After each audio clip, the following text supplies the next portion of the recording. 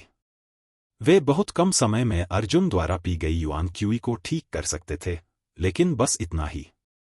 Spirit stone के अलावा उसके घावों को ठीक करने के लिए कोई गोलियां नहीं थी। तो अब चलो हमारे नंबर 2 खिलाड़ी को मैदान में प्रवेश करने के लिए आमंत्रित करते हैं। आकाश में पिंजरा खुला और दूसरा सफेद नकाबपोश आदमी नीचे कूद गया। उसके युआन क्यूई के उतार चढ़ाव से यह देखा जा सकता था कि वह पहले स्तर का ओरिजिन रिवर्सन मार्शल कलाकार था। खिलाड़ी 2, आपकी मां जन्मजात बुखार से पीड़ित है। उसे हर 3 दिन में 5000 सोने का डंठल निगलना पड़ता है। केवल टियर 2 स्नो लोटस ही उसके जीवन को बनाए रख सकता है, स्ली मास्क ने कहा। अपनी मां को बचाने के लिए आपने अपनी सारी बचत खर्च कर दी और अपनी पारिवारिक संपत्ति बेच दी। अब आपके पास कोई पैसा नहीं है, लेकिन मेरे पास है। जब तक तुम काले कपड़े वाले आदमी को मार सकते हो, मैं तुम्हें एक बार में 8 मिलियन सोने के सिक्के दूंगा। यह पैसा मेरे लिए कुछ भी नहीं है, लेकिन यह तुम्हारे लिए बहुत मायने रखता है। तुम कितना भुगतान करने को तैयार हो? दूसरे खिलाड़ी ने दांत पीसते हुए अपने चेहरे से नकाब हटाया। आश्चर्यजनक रूप से वह लगभग 25 साल का एक आदमी था। उस आदमी ने अपनी तलवार निकाली और चिल्लाता हुआ अर्जुन की ओर बढ़ा।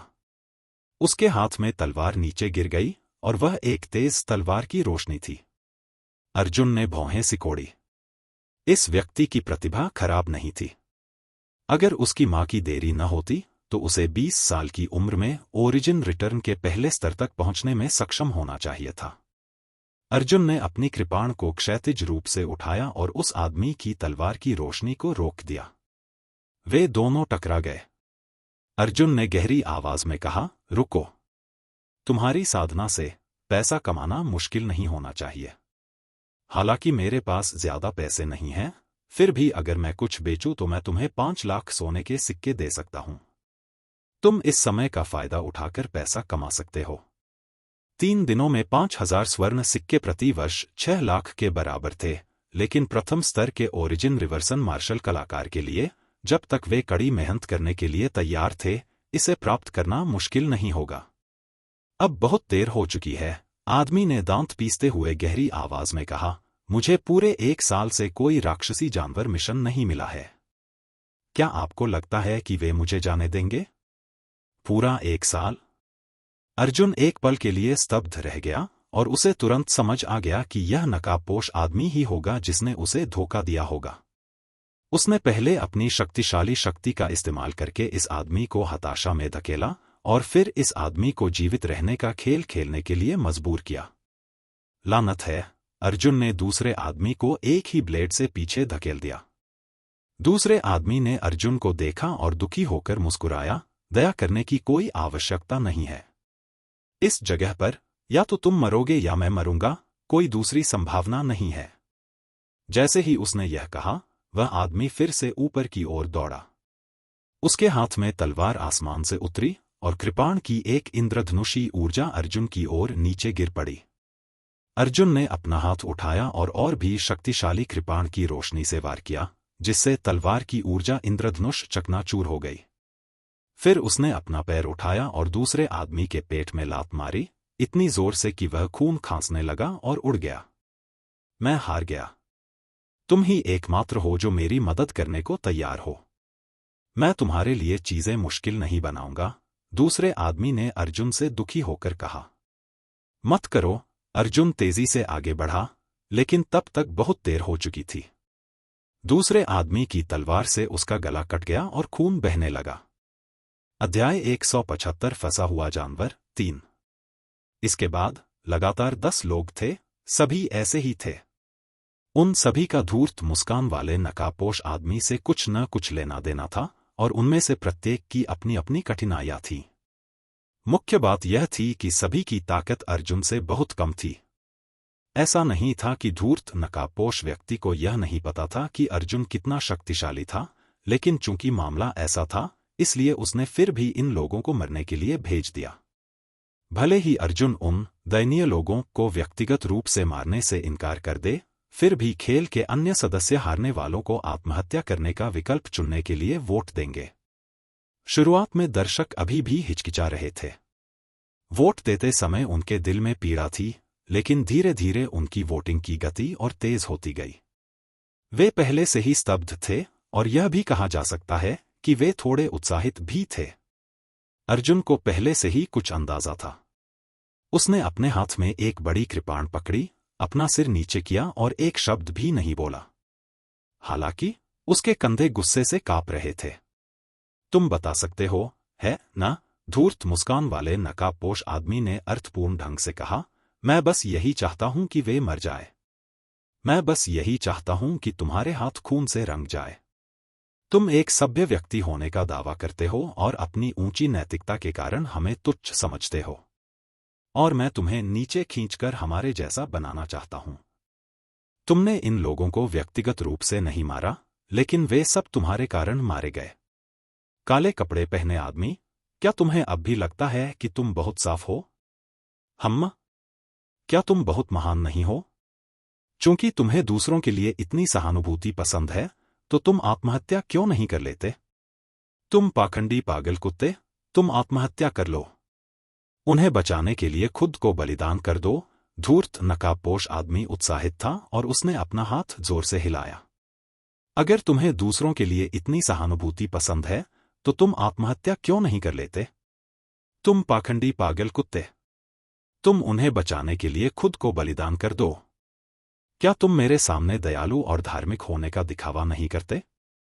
मैं तुम्हें बता दूं, इस दुनिया में कोई दयालुता और धार्मिकता नहीं है। यहां केवल अमीर और गरीब हैं। यह एक ऐसी दुनिया है जहां कमजोर लोग ताकतवर लोगों को खा जाते हैं।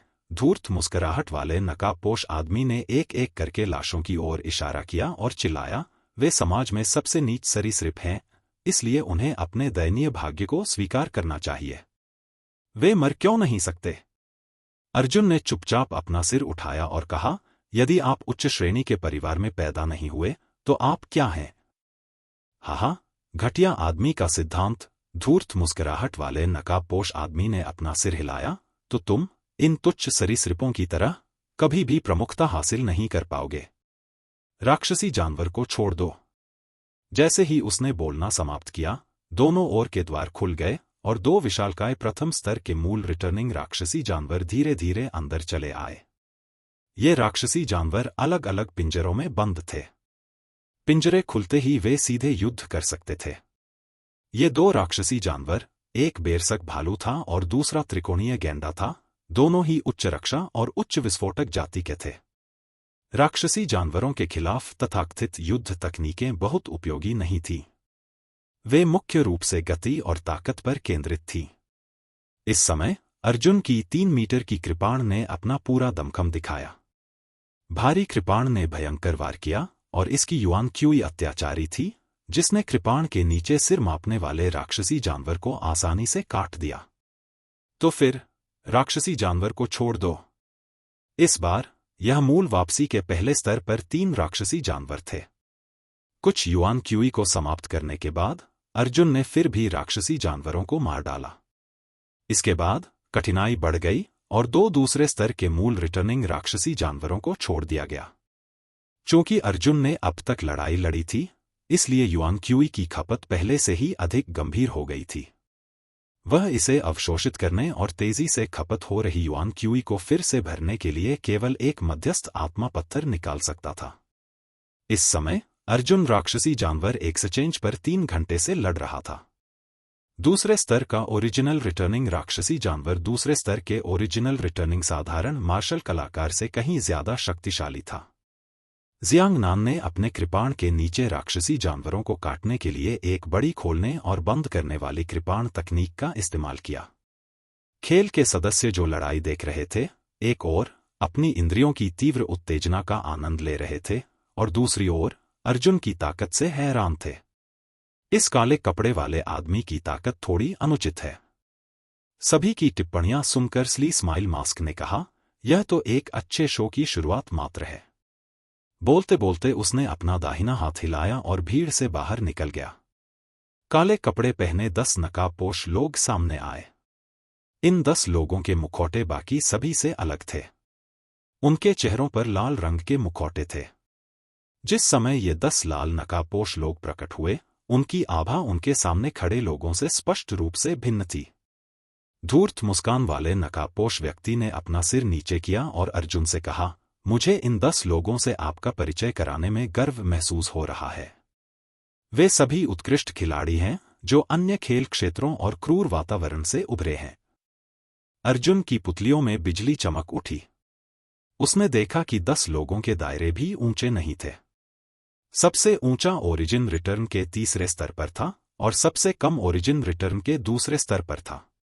ऐसा लगता है कि इस तथाकथित उत्तरजीविता खेल में अभी भी एक ऊपरी सीमा थी। वे जो खेल सदस्य चुनते थे, वे आमतौर पर ओरिजिन रिटर्न के 5वें स्तर से नीचे होते थे। आखिरकार, एक बार ऐसा घिनौना खेल उजागर हो जाए तो यह एक बहुत बड़ा घोटाला होगा और इस खेल के पीछे के लोग ज्यादा शोर मचाने की हिम्मत नहीं करेंगे। खेल के सदस्यों का मार्शल आर्ट स्तर जितना कम होगा, नियंत्रण क्षमता उतनी ही अधिक होगी। तुम सभी मेरे सबसे अच्छे शिकारी हो और इस बार मैं तुम्हें एक कठिन कार्य दूंगा, अर्थात काले कपड़े वाले आदमी को मारना। धूर्त मुस्कान वाले नकाबपोश आदमी ने 10 लाल नकाबपोश लोगों से कहा। इनाम, एक स्थानीय ग्रेड शुरुआती रैंक मार्शल कौशल। मैं पहले जाऊंगा। नहीं, मैं पहले जाऊंगा। 10 लाल नकाबपोश लोग पृथ्वीस्तरीय प्राथमिक साधना तकनीक सुनते ही तुरंत उत्साहित हो गए। वे सभी अर्जुन को मारने के लिए हाथापाई कर रहे थे, इस डर से कि वे पीछे रह जाएंगे और दूसरे उन्हें छीन लेंगे। मैं हमेशा से सभी की राय सुनने को तैयार रहा हूं। नंबर 1 से 10 तक अपना हाथ दिखाओ। नकाबपोश आदमी मुस्कुराया। सैकड़ों खिलाड़ियों ने अपने हाथ ऊपर उठाए। कुछ ने नंबर 1 को दर्शाने के लिए अपनी उंगलियां फैलाईं, जबकि अन्य ने नंबर 10 को दर्शाने के लिए अपनी उंगलियां फैलाईं। अंत में, मूल क्षेत्र के दूसरे स्तर पर लाल नकाबपोश आदमी नंबर 5 सबसे अधिक वोटों से जीता। वह बेतहाशा हंसा और बोला, माफ करना दोस्तों, यह काले कपड़े वाला आदमी मेरा है। जैसे ही वह बोल रहा था, शिकारी क्रमांक 5 आसमान से नीचे कूद पड़ा और अर्जुन के सामने खड़ा हो गया। हाँ, यह दिलचस्प है। मेरे 10 सर्वश्रेष्ठ शिकारी, अब तक के सबसे मजबूत शिकार के खिलाफ, क्या रोमांचक लड़ाई है, धूर्त नकाबपोश आदमी ने उत्साह से कहा। काले कपड़े वाला आदमी, 5वें शिकारी ने अपना दाहिना हाथ उठाया और अपने हाथ में खंजर थाम लिया। खंजर अर्जुन पर निशाना साध रहा था। तुम मेरे सबसे चुनौतीपूर्ण शिकार हो। मुझे उम्मीद है कि तुम मुझे निराश नहीं करोगे। तुरंत मत मरो। मैं अच्छा समय बिताने की योजना बना रहा हूं। जैसे ही उसने यह कहा, शिकारी नंबर 5 का शरीर एक छाया में बदल गया और अर्जुन की ओर बढ़ गया। अर्जुन से 3 मीटर आगे उसका शरीर अचानक घूम गया और अर्जुन के सामने एक छोटा सा चाप बनाकर अर्जुन के पीछे आ गया। उसके हाथ में जो खंजर था, वह अर्जुन की गर्दन के पीछे की ओर जा लगा। हर किसी की नजर हंटर नंबर 5 पर नहीं पड़ रही थी और हंटर नंबर 5 को पता था कि वह जीतने वाला है जब उसने अपनी गति पर अर्जुन की प्रतिक्रिया देखी। यह सोचते हुए हंटर 5 के मुंह का कोना थोड़ा ऊपर उठा और विजयी मुस्कान प्रकट हुई। इस समय अर्जुन अचानक हिल गया। उसने अपने बाएं हाथ से पीछे झुककर हंटर 5 की कलाई को सही से पकड़ लिया। वह खंजर अब आगे नहीं बढ़ पाएगा और ठीक से विभाजित नहीं हो पाएगा। आह! शिकारी नंबर 5 चौंक गया। फिर अर्जुन ने हंटर नंबर 5 के पेट में लात मारी। उसके बाद विशाल कृपाण से उत्कृष्ट हंटर नंबर 5 को 2 हिस्सों में काट दिया। बस ऐसे ही। क्या यह तुम्हारा सबसे अच्छा शिकारियों में से एक है? अर्जुन ने अपना सिर उठाकर धूर्त मुस्कान वाले नकाबपोश आदमी की ओर देखा। अध्याय 176 फंसा हुआ जानवर 4। सबसे उत्कृष्ट शिकारी केवल एक मार्शल कलाकार था, जिसे खेल क्षेत्र में शीर्ष स्थान दिया जा सकता था। और अर्जुन? वह प्रकृति संप्रदाय में उसी पीढ़ी के मार्शल चिकित्सकों में से एक था जो क्षैतिज रूप से चल सकता था।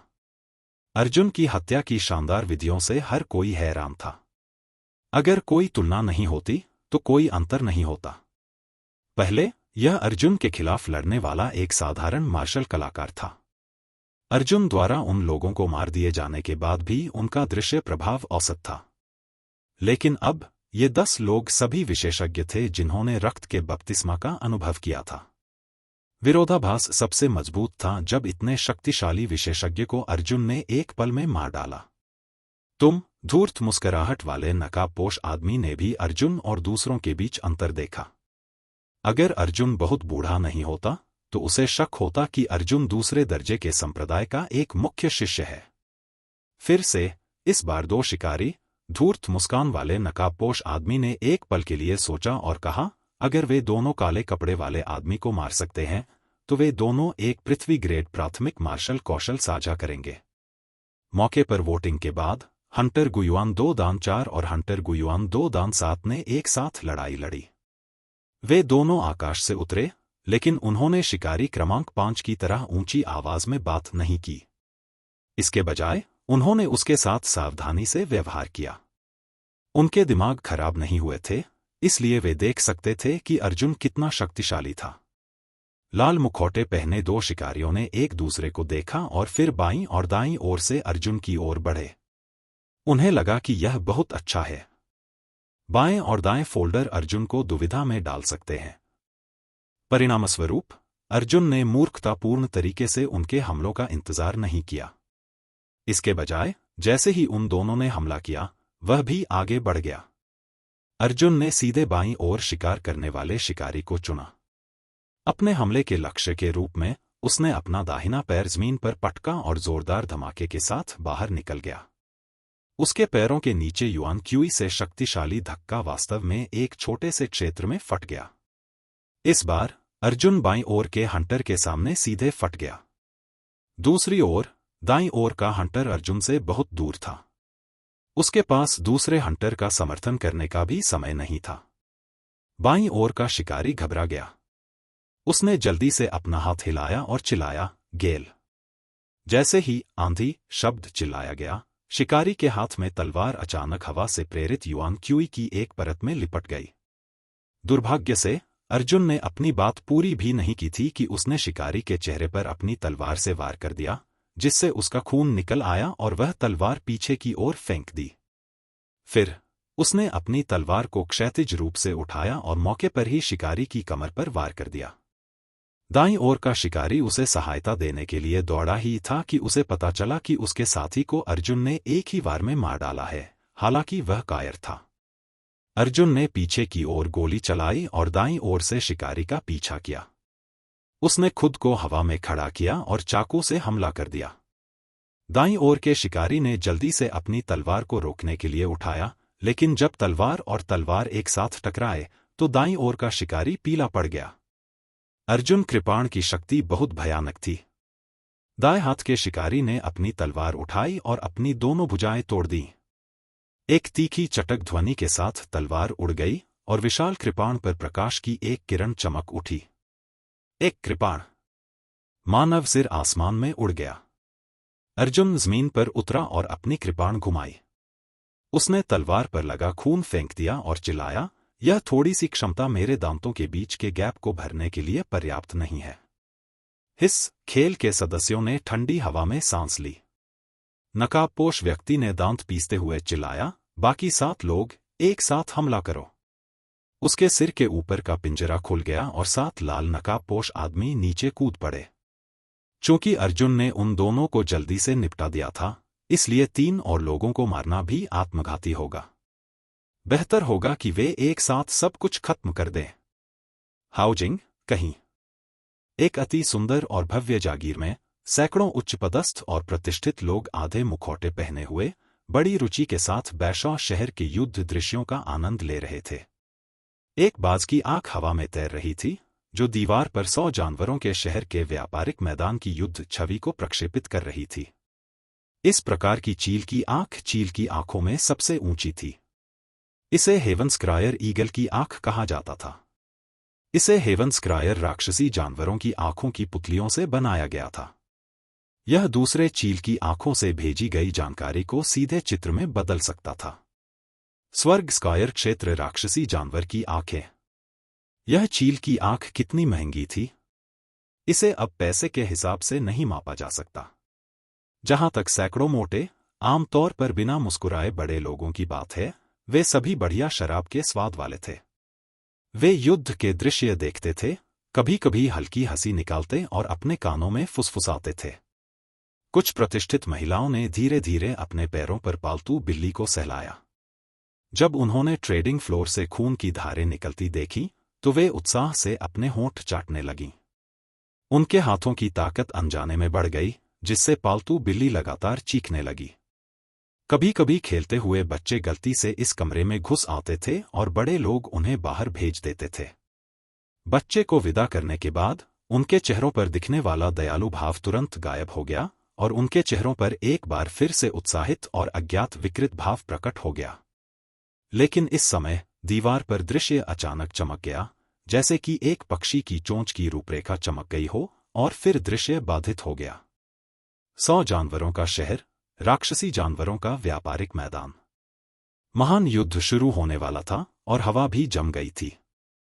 हर कोई पहले से कहीं ज्यादा घबरा गया था। जहां तक अर्जुन का सवाल है, उसने अपना सिर उठाया और आसमान की ओर देखा। ट्रेडिंग फ्लोर के शीर्ष पर, गुंबद की बीम पर जो धूर्त नकाबपोश आदमी से भी ऊंची थी, वह छोटी चिड़िया उन चील की आंखों से चोंच मार रही थी जो उसे एक एक करके चुरा रही थी। चोरी? परिवार की देखभाल करने की यह छोटी सी चिड़िया की क्षमता थी। सभी ने अपना ध्यान अर्जुन पर केंद्रित कर दिया, बिना यह जाने कि उनकी बाज जैसी आंखें चुरा ली गई थी। यद्यपि पिंजरा मुट्ठी के आकार का था और मनुष्य उसमें से नहीं निकल सकता था, फिर भी छोटा पक्षी बाहर निकल सकता था। इस समय अर्जुन ने छोटी चिड़िया की विजय मुद्रा देखी और जान गया कि उसकी योजना सफल हो गई है। अर्जुन ने राहत की सांस ली। आखिरकार वह लड़ाई छोड़ सकता था। अर्जुन के मानक मार्शल कौशल विवेक में अत्यंत उच्च थे। ईगल की आंख नष्ट होने से पहले वह उन्हें आसानी से उपयोग करने की हिम्मत नहीं करता था। लेकिन अब इस तरह की कोई चिंता नहीं थी। लाल मुखौटे पहने हुए 7 तथाकथित शिकारियों ने पहले ही तीव्र युआन क्यूई के साथ हमला कर दिया था और अर्जुन को घेर लिया था। अर्जुन ने अपनी कृपाण जमीन में घोंप दी और एक हरा ड्रैगन समुद्र में उड़ गया। अर्जुन के शरीर पर लपटें जल रही थीं और बढ़ रही थीं, मानो उसमें अभी भी क्रोध जमा हो रहा हो। वह ब्लेड की रोशनी वह रोशनी थी जिसने मानवता के अंधेरे पिंजरे को तोड़ दिया। चलो, अर्जुन ने दहाड़ते हुए एज़ियो ड्रैगन को उड़ा दिया, जिससे एक ही पल में 7 लोग उड़ गए। अंतिम ड्राइंग सेबर स्लैश में सेबर की रोशनी आसमान में उड़ी और मौके पर ही 5 शिकारियों को काट डाला। इससे पहले कि कोई कुछ समझ पाता, अर्जुन तेजी से भागा और छठे व्यक्ति की जान ले ली। फिर तलवार की मूठ 7वें व्यक्ति की छाती में जा लगी, जिससे उसकी छाती चकनाचूर हो गई। धड़कता हुआ दिल वास्तव में अर्जुन द्वारा ब्लेड का उपयोग किए बिना ही झटके से चूर्ण में बदल गया था। कुछ तो गड़बड़ है। इतनी ताकत! धिक्कार है, काले कपड़े वाला आदमी तो एक अव्वल दर्जे के संप्रदाय से है, नकाबपोश आदमी चिल्लाया। कौन अपने प्रथम स्तर के ओरिजिन रिटर्निंग रियल्म से अकेले ही 7 दूसरे और तीसरे स्तर के ओरिजिन रिटर्निंग रियल्म मार्शल कलाकारों को मार सकता है? अध्याय 177 फंसा हुआ जानवर, अंत। चाहे धूर्त मुस्कुराहट वाला नकाबपोश आदमी कितना भी मूर्ख क्यों न हो, वह अभी भी अर्जुन की उत्पत्ति का अनुमान लगा सकता था। उस क्षेत्र में प्रदर्शित चरम शक्ति एक द्वितीय श्रेणी के संप्रदाय के एक प्रमुख शिष्य के लिए भी असंभव थी। प्रथम श्रेणी के संप्रदाय के अलावा यह और कौन हो सकता है? हालांकि धूर्त मुस्कान वाला नकाबपोश आदमी अभी भी यह अनुमान लगाने में असमर्थ था कि अर्जुन किस प्रथम श्रेणी के संप्रदाय का शिष्य था, क्योंकि उसने पहले जियांटियन astral qi, primordial astral qi और थर्ड रेवोल्यूशन एस्ट्रल क्यूई को देखा था। हालांकि जब अर्जुन ने शक्ति के साथ विस्फोट किया, तो प्रकृति संप्रदाय की 3 सबसे क्लासिक साधना पद्धतियों में से कोई भी प्रकट नहीं हुई थी। इसने धूर्त नकाबपोश आदमी को अस्थायी रूप से यह विश्वास दिलाया कि अर्जुन किसी दूसरे महाद्वीप से आया हुआ प्रथम श्रेणी का संप्रदाय शिष्य, कोई बाहरी शिष्य हो सकता है। हालांकि अर्जुन ने 7 लाल नकाबपोश शिकारियों को मार डाला, लेकिन वह रुका नहीं। इसके बजाय उसने अपने बाएं हाथ से एक स्पिरिट स्टोन पकड़ा और उसे पागलपन की हद तक अवशोषित कर लिया। उसी समय उसने लगभग 3 मीटर की ब्लेड लाइट आसमान में फेंकी। कृपाण की रोशनी आसमान में उड़ गई, लेकिन अचानक हवा में ही रुक गई। इसके तुरंत बाद अर्जुन ने दूसरी कृपाण फेंकी और दूसरी कृपाण की रोशनी भी हवा में उड़ गई और रुक गई। वह क्या कर रहा है? धूर्त मुस्कुराहट वाला नकाबपोश आदमी एक पल के लिए स्तब्ध रह गया, लेकिन उसे अभी भी अर्जुन के इरादों को समझना बाकी था। युवा गुरु, अब जाने का समय हो गया है। उसके बगल में 4 पहरेदार खड़े थे और फुसफुसा रहे थे, स्थिति पहले ही हमारी उम्मीदों से ज्यादा हो चुकी है। आपने गलती से एक प्रथम श्रेणी के संप्रदाय के शिष्य को फंसा दिया। अब जाने का समय हो गया है। नकाबपोश आदमी ने दांत पीसते हुए घृणा से कहा, हम नहीं जा सकते। अगर हमें पता चल जाए कि वह एक प्रथम श्रेणी के संप्रदाय का अनुयायी है, तो हम नहीं जा सकते। चिंता मत करो, वह बाहर नहीं निकल सकता। यह पिंजरा बहुत मजबूत है। यही कारण था कि अर्जुन ने अपनी पहचान उजागर करने से इनकार कर दिया। अगर अर्जुन इतना मूर्ख होता कि सीधे तौर पर यह घोषणा कर देता कि वह प्रकृति संप्रदाय का अनुयायी है, तो धूर्त मुस्कान वाले नकाबपोश आदमी को डराना असंभव होता। इसके विपरीत धूर्त मुस्कान वाले नकाबपोश आदमी निश्चित रूप से अर्जुन को मारने के लिए और भी अधिक शक्तिशाली मार्शल कलाकारों या यहां तक कि स्वर्ग मूल क्षेत्र के विशेषज्ञों को भी जुटा लेता। कारण बहुत सरल था। अगर धूर्त नकाबपोश आदमी को पता होता कि उसने एक प्रथम श्रेणी के शिष्य को भड़काया है, तो क्या वह इतना मूर्ख होता कि अर्जुन को जाने देता? क्या वह इतना मूर्ख होता कि भविष्य में किसी प्रथम श्रेणी के संप्रदाय द्वारा उससे बदला लेने का इंतजार करता? इस समय आकाश में 10 ब्लेड लाइटें पहले ही दिखाई दे चुकी थीं, लेकिन अर्जुन फिर भी नहीं रुका। मूल रूप से 10 कृपाण लाइटें पहले से ही जियांगनान की सीमा थी, लेकिन अब जब उसके पास इंटरमीडिएट ग्रेड स्पिरिट स्टोन्स की एक बड़ी मात्रा थी, तो उसके पास जारी रखने की शक्ति थी। जैसे ही उसने स्पिरिट स्टोन्स को बेतहाशा अवशोषित किया, उसने कृपाण लाइट्स को संघनित करना जारी रखा। इस ड्रैगन शॉकिंग डे की सबसे बड़ी कमियों में से एक यह थी कि इसकी तैयारी में बहुत समय लगा। हालांकि अर्जुन के पास अब बहुत समय था। जब तक उसे अपने शरीर को फिर से भरने के लिए पर्याप्त समय और पर्याप्त युआन क्यूई दिया जाता, वह कृपाण की रोशनी को अधिक हद तक संघनित करने में सक्षम होता। जल्द ही 15 कृपाण बत्तियां हवा में लटकने लगीं। तुरंत संदेश भेजो और निकटतम तियान्युआन 1 दान विशेषज्ञ को बुलाओ। नहीं, तियान्युआन 5 दान विशेषज्ञ, आओ और काम खत्म करो, धूर्त नकाबपोश आदमी ने जल्दी से कहा।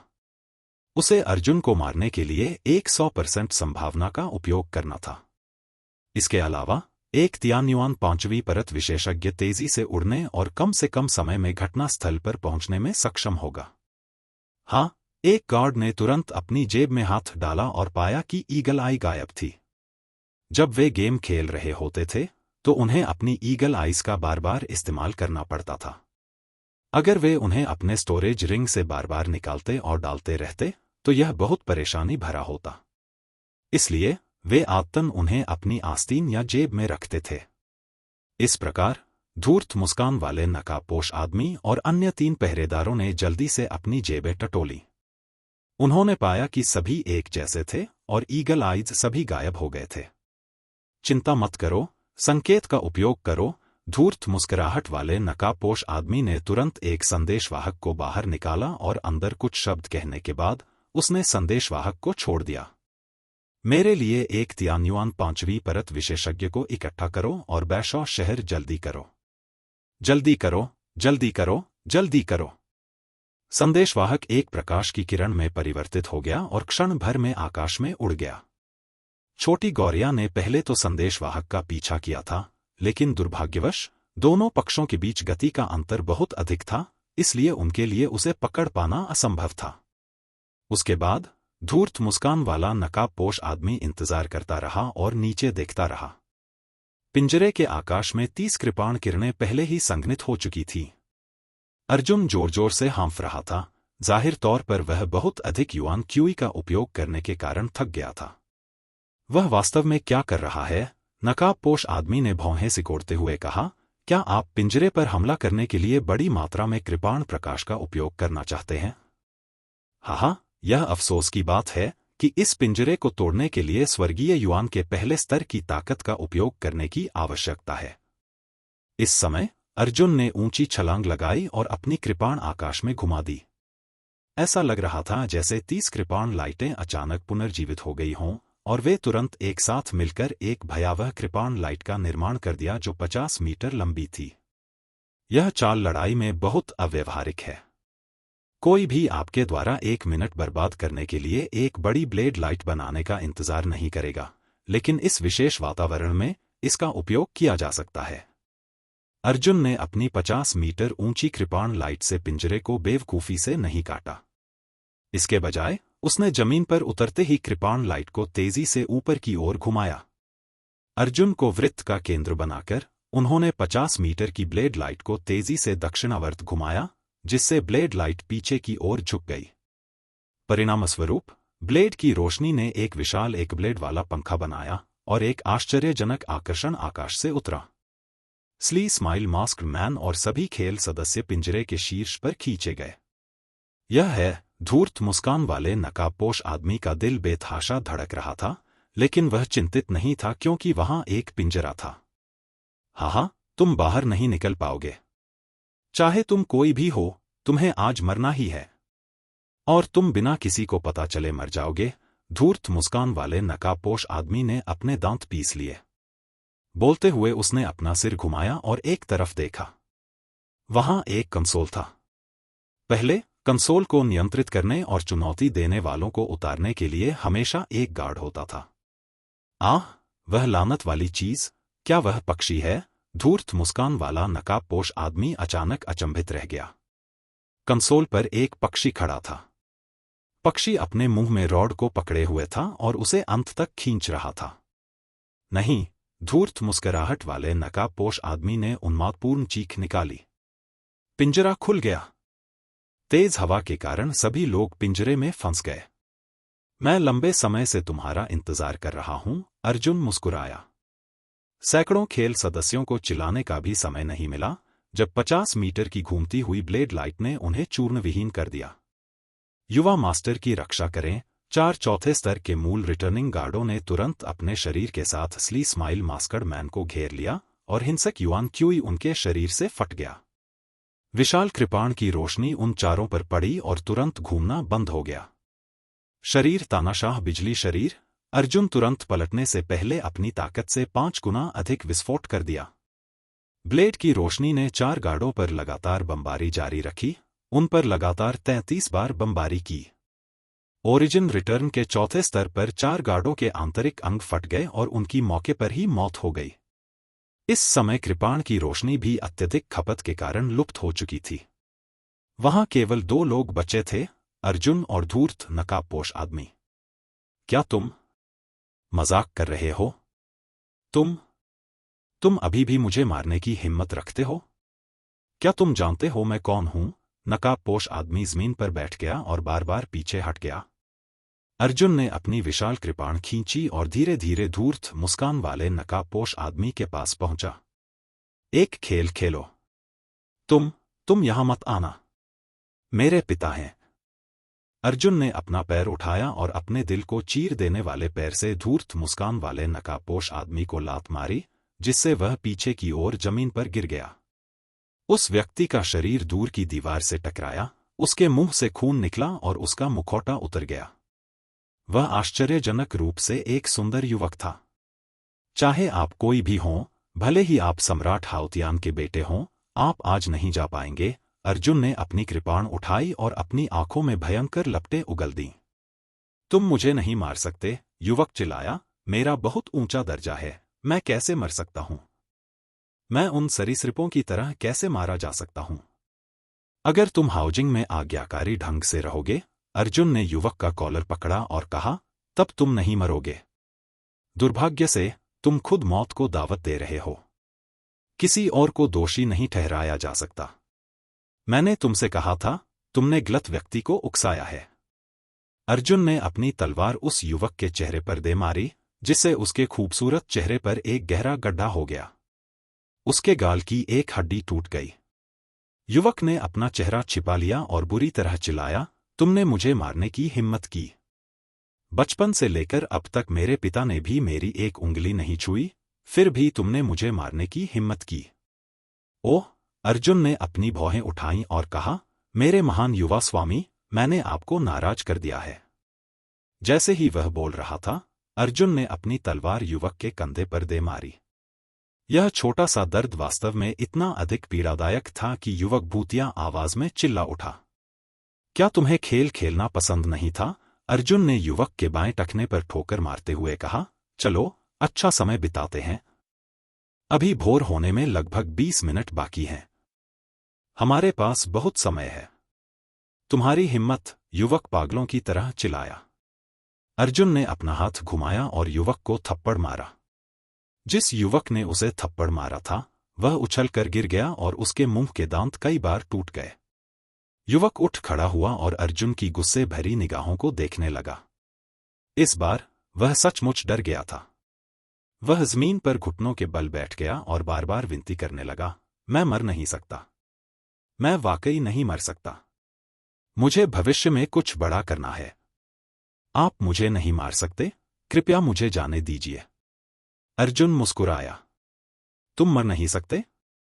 जो लोग अपने भाई बहनों, अपने माता पिता के कारण मरते हैं, वे मरने के लायक हैं? अर्जुन ने फिर लात मारी, जिससे युवक का दाहिना टखना कुचल गया। युवक उसके पैरों से लिपट गया और रोता हुआ तथा चीखता हुआ जमीन पर लौटने लगा। अर्जुन ने विशाल कृपाण उठाया और उसे कृपालु भाव से देखा। क्या तुम में कुछ शिष्टाचार नहीं था जब तुम मुझसे मानव स्वभाव और सपनों के बारे में बात कर रहे थे? उसने कहा।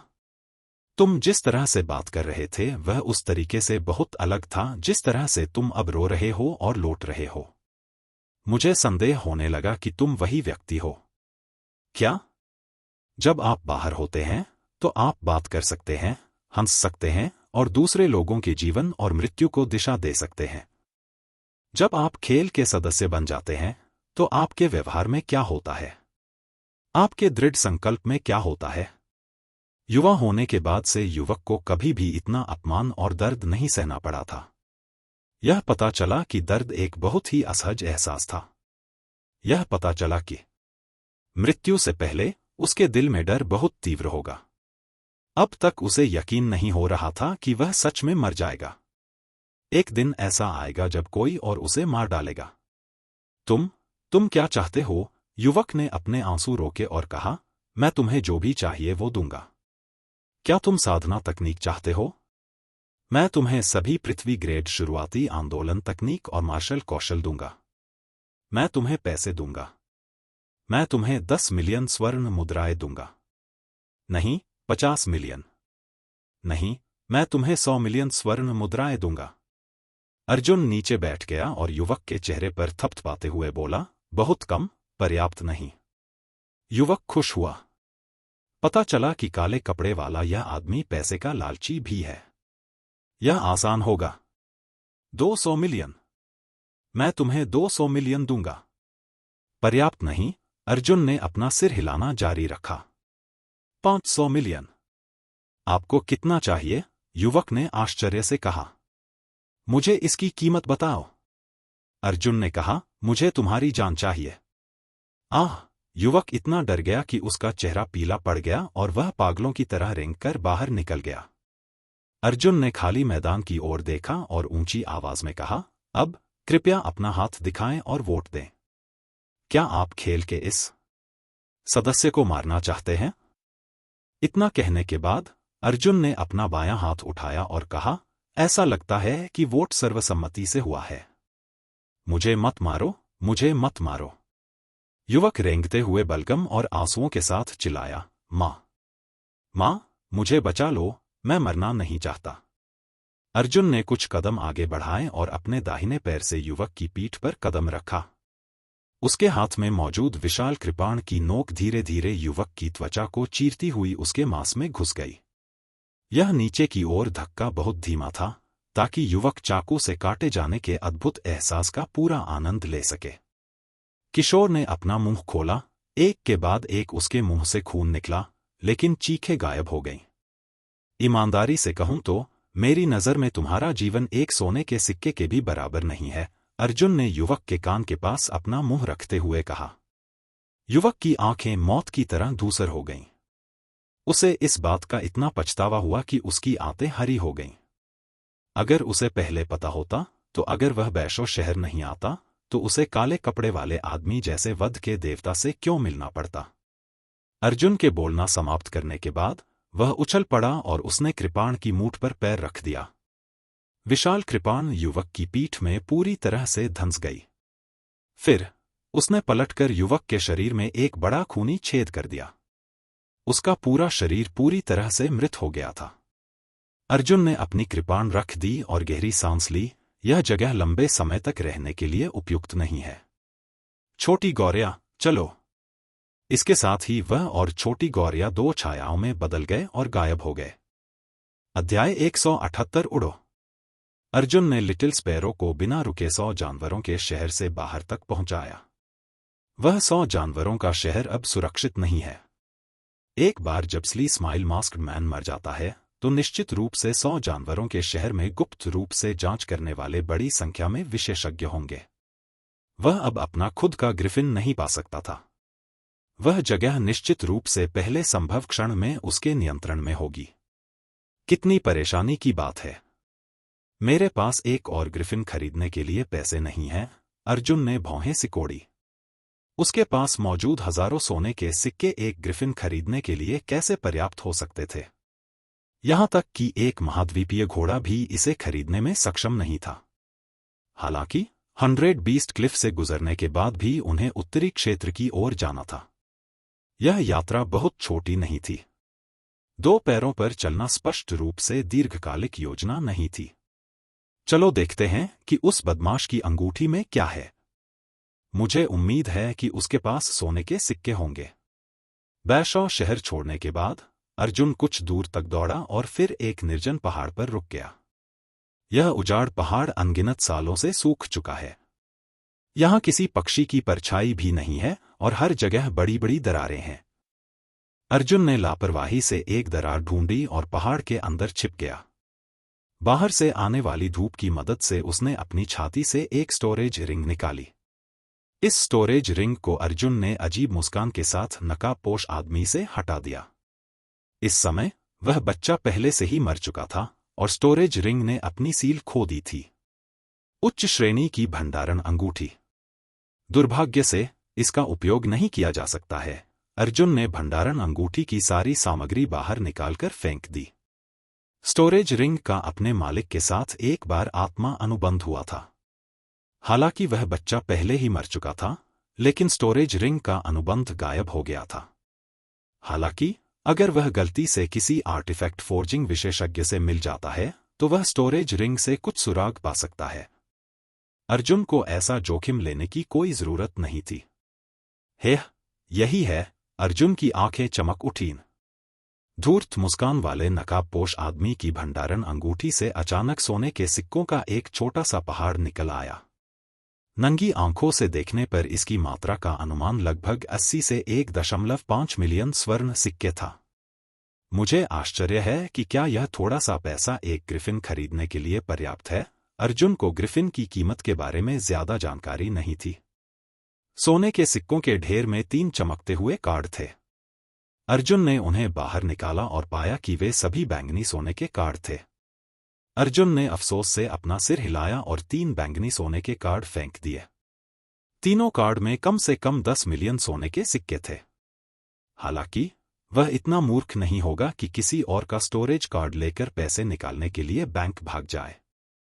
क्या इसका मतलब यह नहीं है कि उसने सभी को बताया कि अर्जुन ने इस बच्चे को मार डाला है?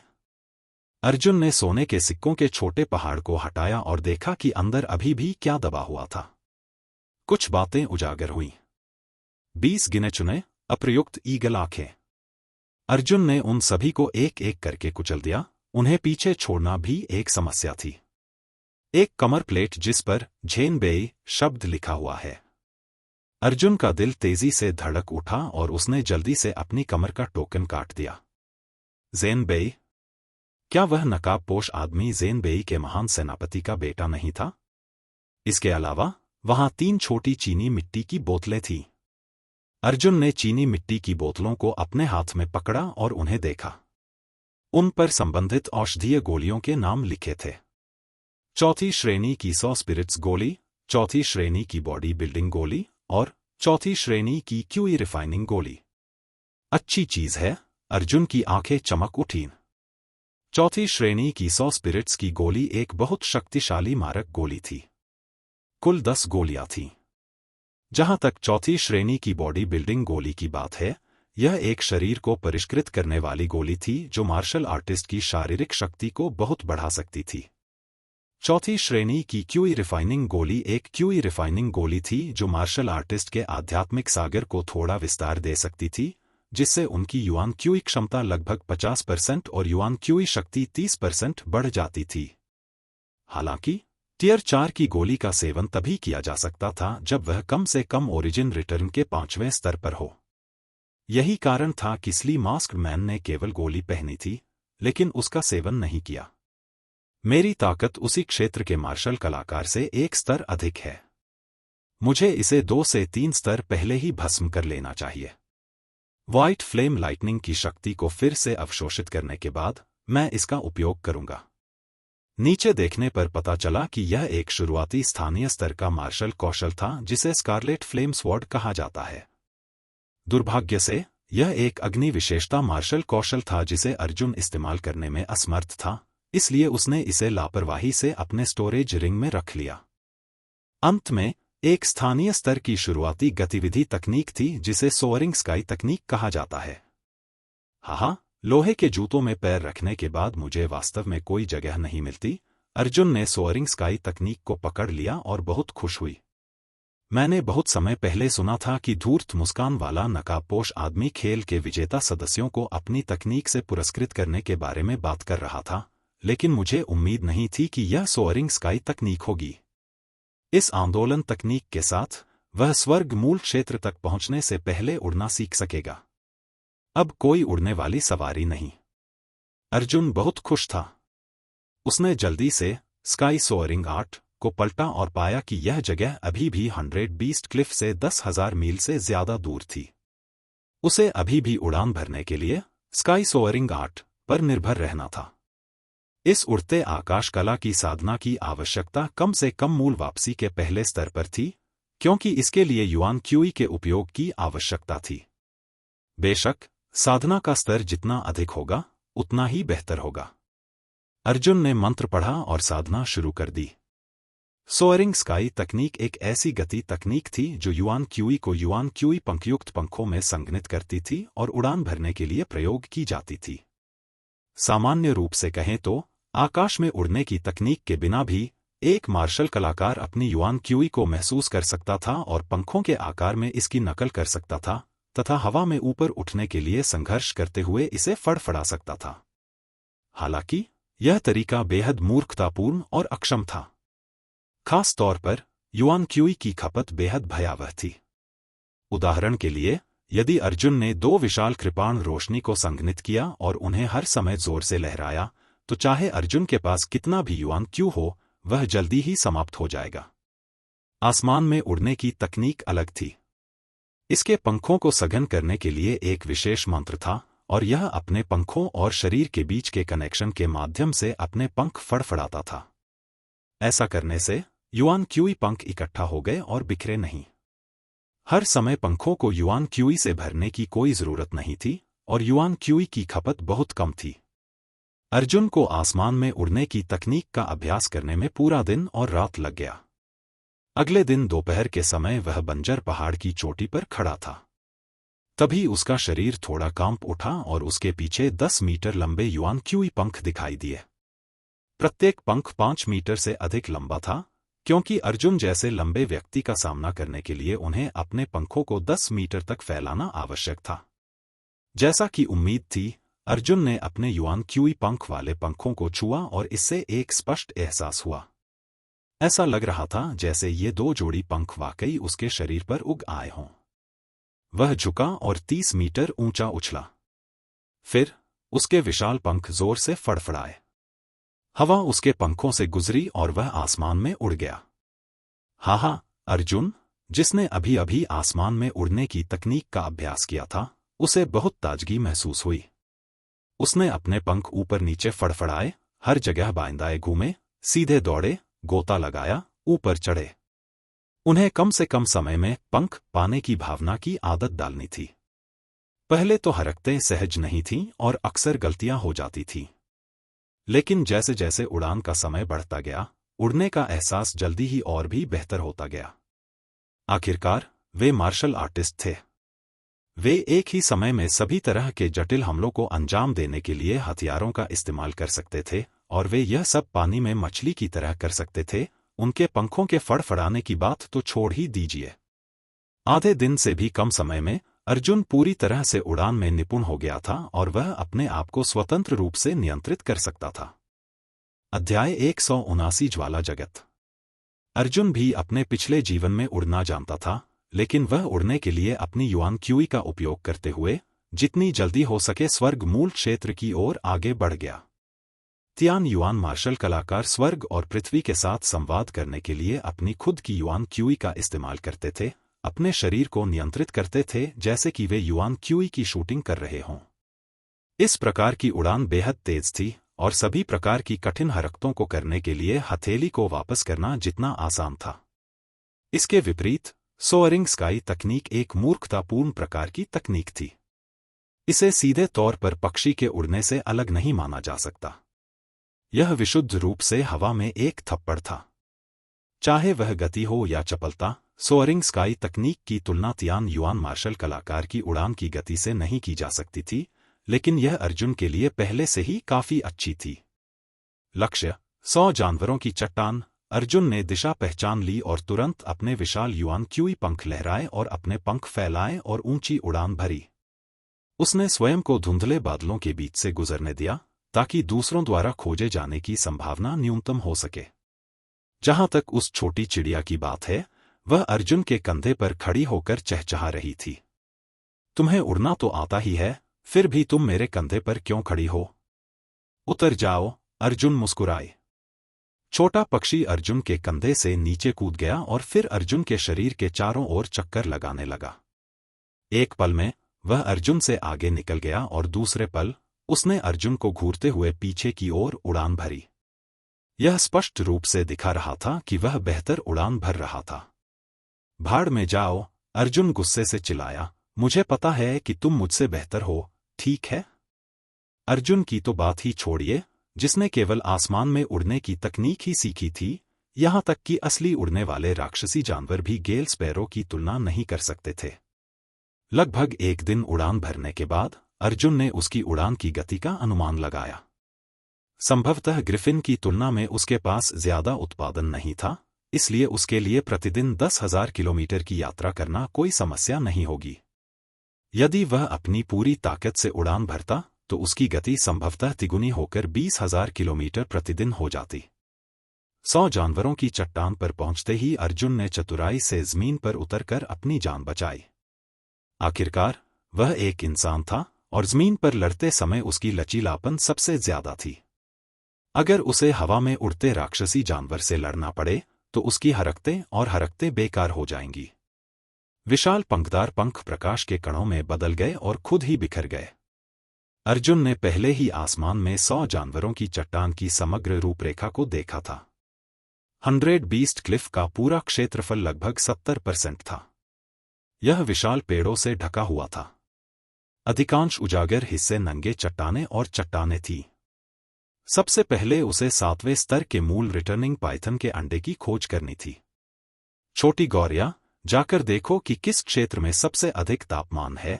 अर्जुन ने अपना हाथ हिलाया और चिड़िया को जाने दिया। वह छोटा पक्षी खुद एक राक्षसी जानवर था। उसका यहां उड़ना सामान्य बात थी।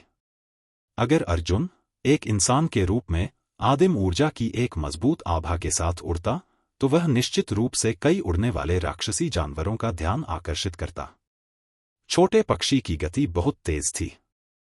वह भोजन के समय के लगभग वापस आ गया और अपने पंखों को एक निश्चित दिशा में इंगित करने के लिए ऊपर उठाया। अर्जुन सावधानी से 100 जानवरों की चट्टान में घुस गया।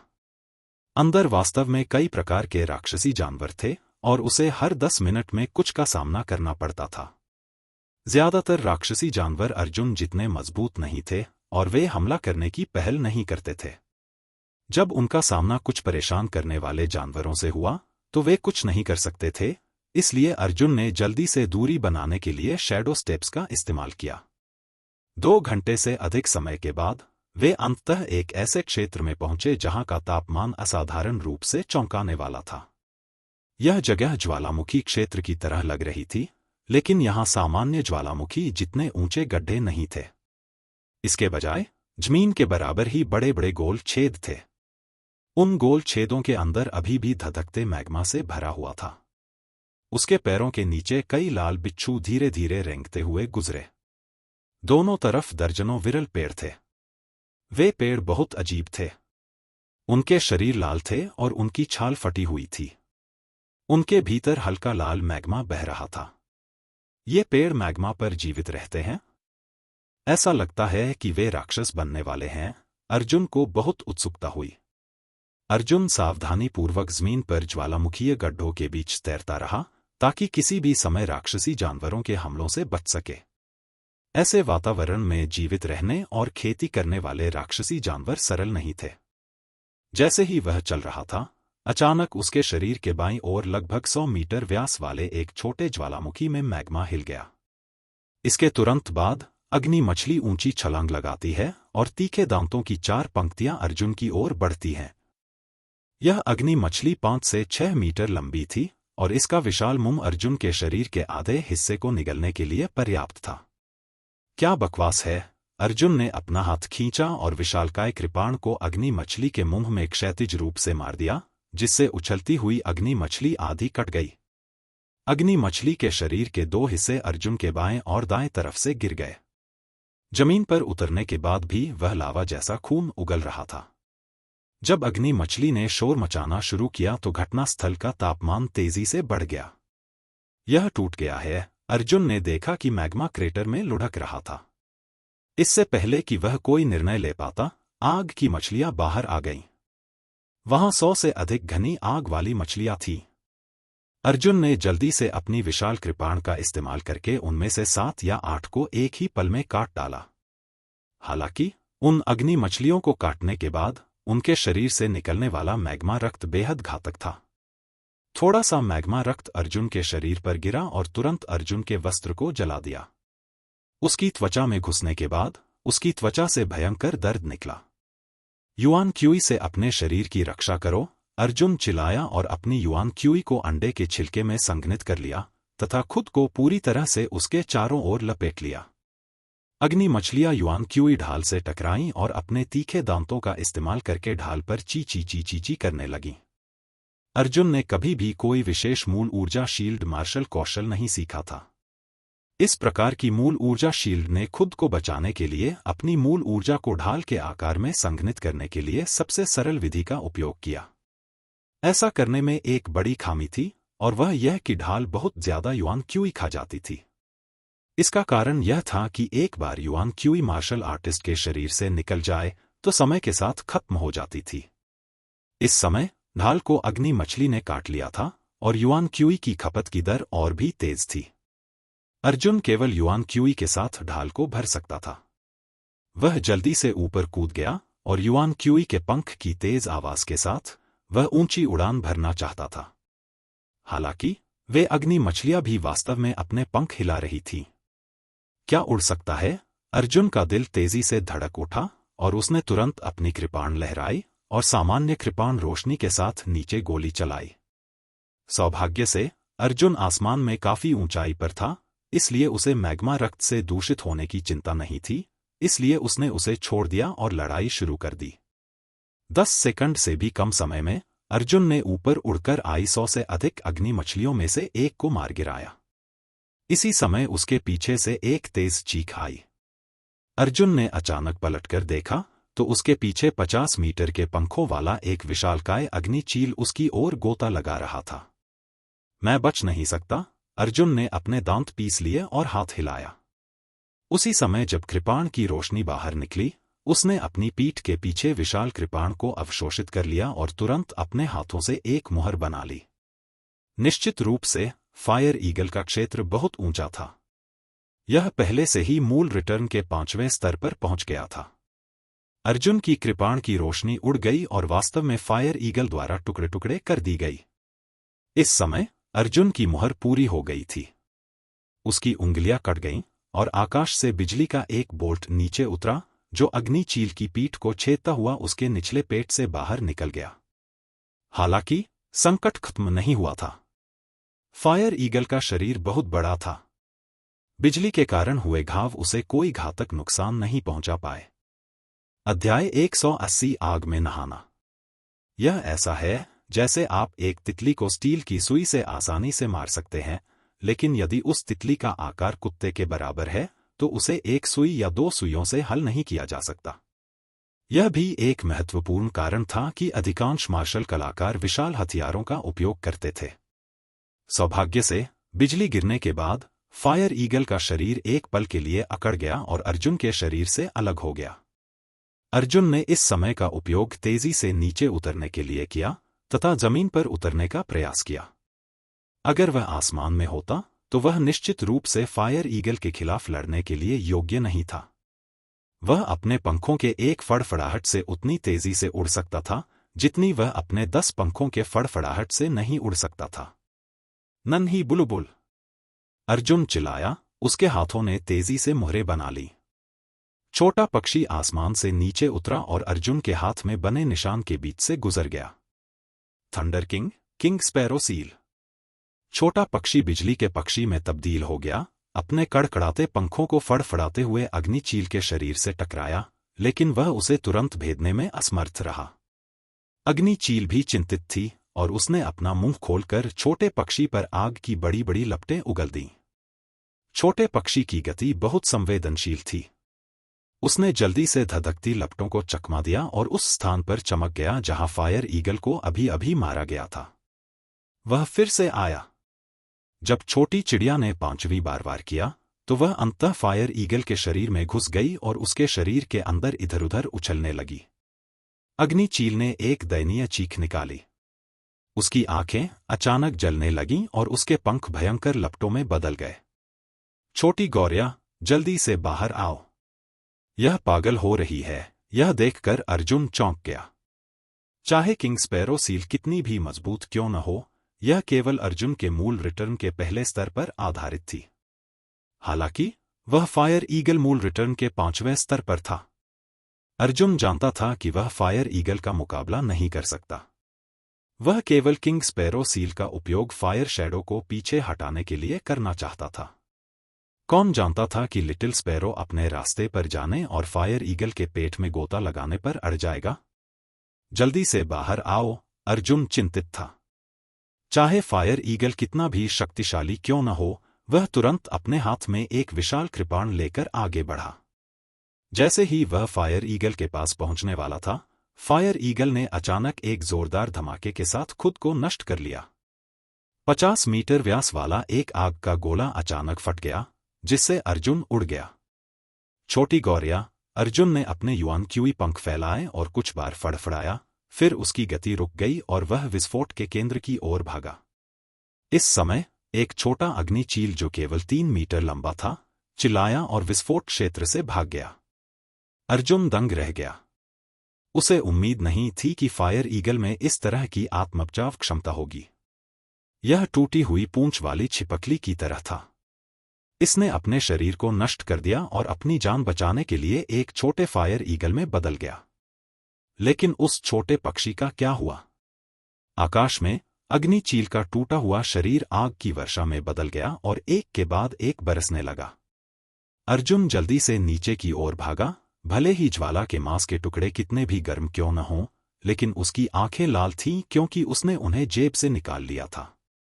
अंत में एक पक्षी को बाहर निकाला गया जिसका पूरा शरीर काला था और आवाज बिल्कुल खामोश थी। छोटी गौरिया, अर्जुन ने छोटी गौरिया की लाश को अपने हाथ में पकड़ लिया और तुरंत महसूस किया कि उसका दिल खोखला हो गया था। उठो, उठो, अर्जुन ने पक्षी को जोर से हिलाया और आंखों में आंसू भरकर कहा, कमीने, मरने का नाटक मत करो। जल्दी उठो।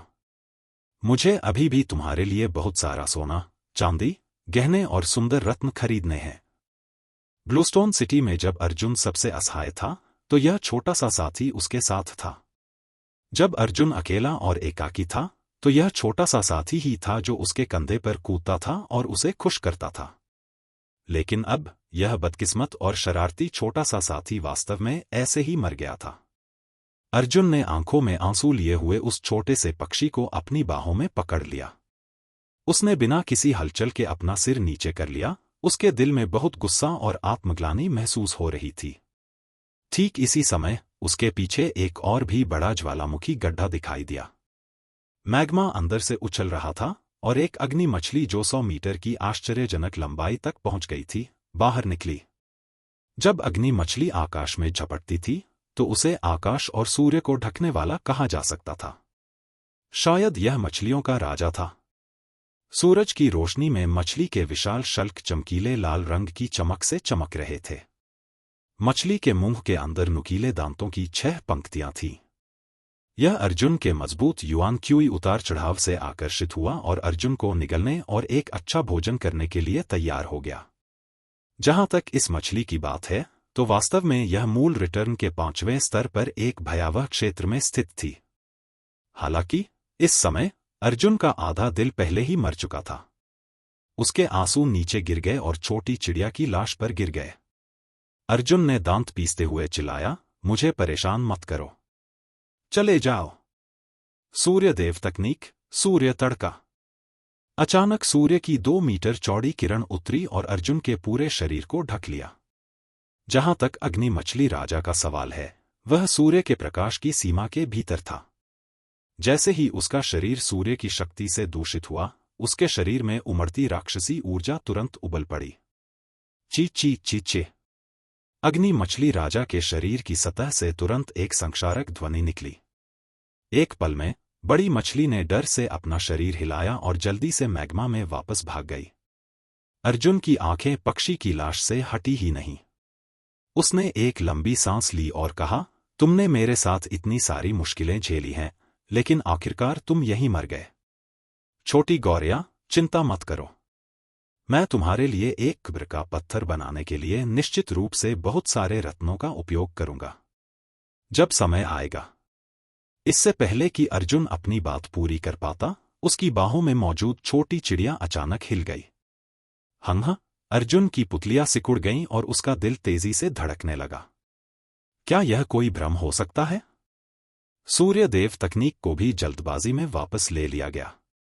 दोबारा देखने पर उस छोटे पक्षी का काला शरीर फिर से हरकत करने लगा। अभी भी जीवित हो, गहरे दुख से खुशी तक, अर्जुन का पूरा शरीर उत्साह से कांप उठा। इसके तुरंत बाद वह काला सा छोटा पक्षी उछल पड़ा और अपने शरीर पर लगी राख को झाड़ने के बाद उसने वास्तव में एक ज्वलंत लाल पंख प्रकट किया। पंख का रंग कुछ कुछ फायर ईगल के रंग जैसा था। छोटी छोटी 2 आंखें बाईं दाईं ओर देखते हुए झपक रही थीं और अर्जुन की बाह पर खुशी से उछल रही थी। हाँ, अर्जुन ने पक्षी को अपनी बाहों में भर लिया और खुशी से बोला, मुझे पता था कि तुम नहीं मरोगे। तुमने मुझे अकेला क्यों छोड़ दिया? तुमने वास्तव में फायर ईगल का आंतरिक कोर चुरा लिया था। जाहिर है, उस छोटे से पक्षी में उत्परिवर्तन हुआ था। इस साथी ने पहले भी एक राक्षसी सांप से सबसे कीमती पीले सार की गोली को गुप्त रूप से खाया था और अब उसे एक अलग रास्ते पर चलना था। अब जबकि उसने फायर ईगल के शरीर में विकसित आंतरिक कोर को निगल लिया था, तो वास्तव में यह पुनः उत्परिवर्तित हो गया। मुझे देखने दो कि अब तुम्हें कैसा लग रहा है। अर्जुन ने जल्दी से पक्षी को अपने हाथ में पकड़ लिया और देखने लगा। छोटे पक्षी ने अपनी गर्दन उठाई और डकार ली। इस हिचकी ने वास्तव में अपने छोटे से पक्षी के मुंह से चावल के दाने के आकार का एक आग का गोला उगल दिया। अर्जुन अवाक रह गया और बोला, तुम मुझसे कहीं अधिक स्वर्ग विरोधी हो। वह नहीं जानता था कि अंत में यह व्यक्ति किस प्रकार विकसित होगा। इस समय उसके पीछे का मैग्मा फिर से लुढ़कने लगा। अर्जुन ने पक्षी को पकड़ लिया और दौड़कर बोला, भागो, मछली राजा फिर से बाहर आ रहा है। अभी अभी यह अर्जुन ही था जिसने जीवन और मृत्यु की परवाह किए बिना मछली राजा को उड़ाने के लिए सूर्यदेव तकनीक का इस्तेमाल किया था। इस बार छोटा पक्षी जीवित वापस आ गया तो अर्जुन फिर से मूर्ख कैसे हो सकता है?